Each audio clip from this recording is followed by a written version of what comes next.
In towns and cities or in simple Bedouin camps in the desert, those Arabs who could perform poetry and music had enormous status. Now, as Muhammad chanted the verses of the Qur'an, the words became music as he touched a deeply spiritual nerve in his listeners. Many stepped forward to embrace Islam and its message, but for Muhammad, they were not accepting something new, simply returning to an old religion. In many ways, the Prophet was calling people back to the one true faith, to the faith of Abraham, and back to the one true God, not to a new God, but it was to the one true God whose revelation had gone to Adam, Abraham, Moses, and Jesus. And therefore, Muhammad, in every sense of the term, is a reformer. So far, Muhammad had avoided any mention of the idols that stood in and around the Kaaba. Now he announced that the Quraysh would have to stop worshipping all other gods. He demanded a radical new expression of faith. The words began. He is Allah, the one and only. Allah, the eternal, absolute. He begetteth not, nor is he begotten. And there is none like unto him. There could be no greater loyalty than to God, not to any tribal deity, not to some traditional idol, not even to the tribe. This mild-mannered merchant was now demanding Arabs forsake the gods of their ancestors.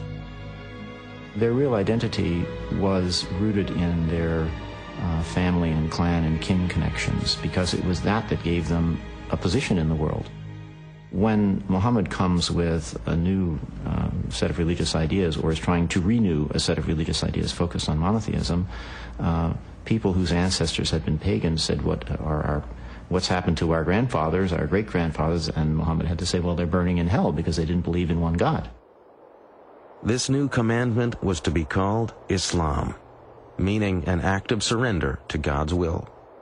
For some, initially, they could simply dismiss the Prophet, since this was so out of whack with the society, as somebody who was out of his mind, as somebody who was deluded.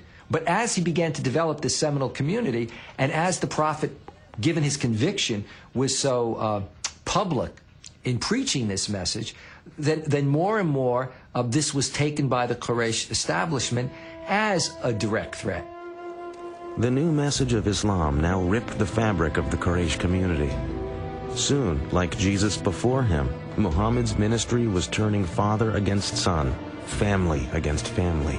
The establishment certainly feared that a man who claimed to be receiving special messages from Allah, the high god of the Arabian pantheon, would soon demand greater political powers. The most powerful Quraysh leaders turned on Muhammad and his followers. Muslims were tortured.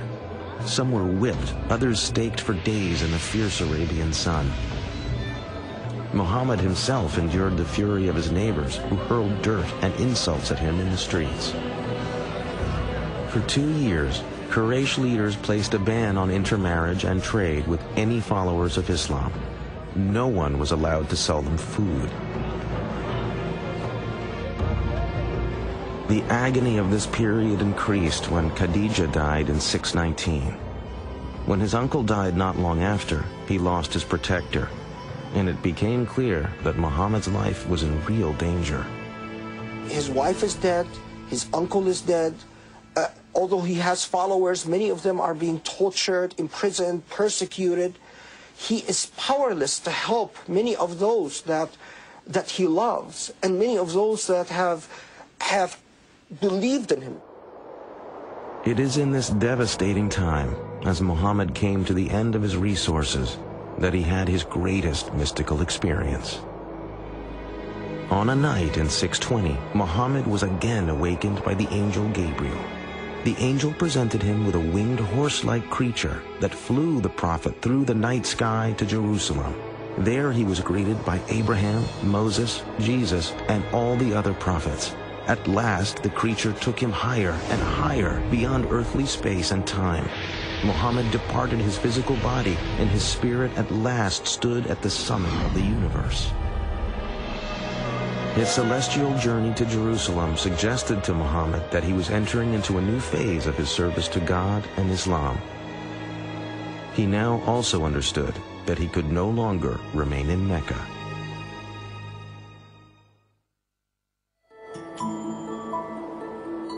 Over 200 miles to the north of ancient Mecca lay the fertile oasis of Yathrib.